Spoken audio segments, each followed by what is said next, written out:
Hey, it's Tony again with another Type 5 how-to. Today we're going to be taking a look at how to change the alternator on a 2012 Chrysler Town and Country. So let's get right to it. Now before we begin, you're going to want to use a 10mm socket to disconnect the battery cable. Always do the negative first and then the positive, and then in reverse order reconnect it. Since this battery has been drained while the alternator is going bad, I'm going to put it on charge and then we'll get to replacing the alternator. First thing you're going to want to do is jack it up. Don't forget your jack stand as well. Be safe. And then we're going to take off the wheel.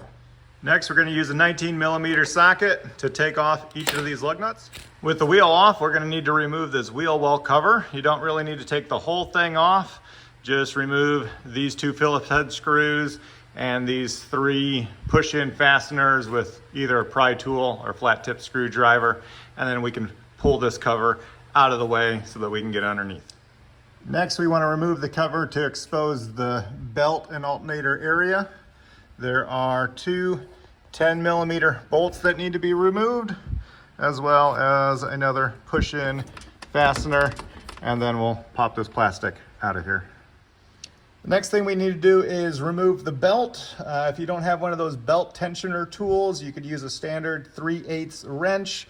I've also used the box end of another larger wrench to give myself enough leverage to be able to pry this up and pull the belt off. All right, next there are three 13mm bolts that hold the alternator in place. I'm going to go ahead and remove the one here on the side first, and then I'll loosen the two on top before entirely taking them out. I might want to disconnect the battery cable.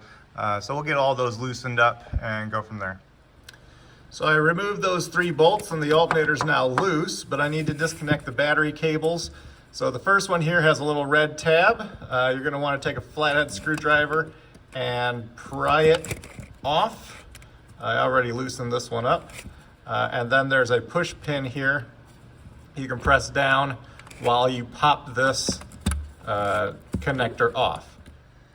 So with that disconnected, there's a black cover that has two clamps on the side. You're going to depress those and that should pop off, and then we can get to our battery cable. The battery terminal cable is a 12mm bolt. It's a little tight there, so you might want to get the socket on and then connect the wrench. You should be able to get that off. Now that the alternator is free and loose, in order to get it out of here, we need to make some room by lowering the AC compressor. So there are two 13mm bolts that you'll remove on the bottom, as well as two on the top. Do not touch the actual AC line. And then after all four of those bolts are off, you're going to actually want to remove these two studs with a special E7 star bit. And I found it a little bit easier if you use one of these swivel sockets. So you can get that on there. Remove the studs themselves, and then you'll be able to pull this whole compressor forward and have enough space to drop the alternator out. As a side note, a 13mm flex head wrench is going to be your best friend to get around these AC lines for these top bolts.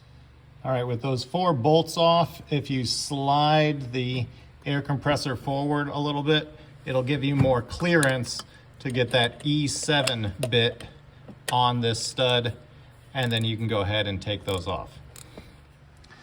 Okay, so I've dropped this AC compressor as low as I can get it. The last thing that I want to do in order to clear enough space to get this alternator out is use that same E7 bit and take out this stud that the alternator is currently sitting on. And then I should be able to pull this coolant hose down and have enough space to clear a gap to get that alternator out here, and then we'll start all the steps in reverse.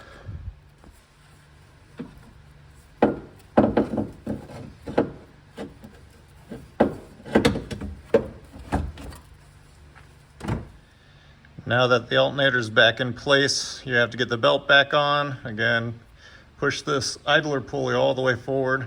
The belt goes up and over all the way around the alternator and the AC compressor, up and around and down and back over the idler pulley. and I normally like to push it back on last over the alternator, but we're ready to put the wheel back on and start it up. All right, to finish it up, I've gone ahead and put the wheel back on. We've loaded it down. We're going to tighten it to 100 foot-pounds of torque, but that should be it. It should be ready to fire right up. So if you found this video helpful, feel free to give it a like. Don't forget to subscribe to the channel if you want to find more how-tos and tips in the future.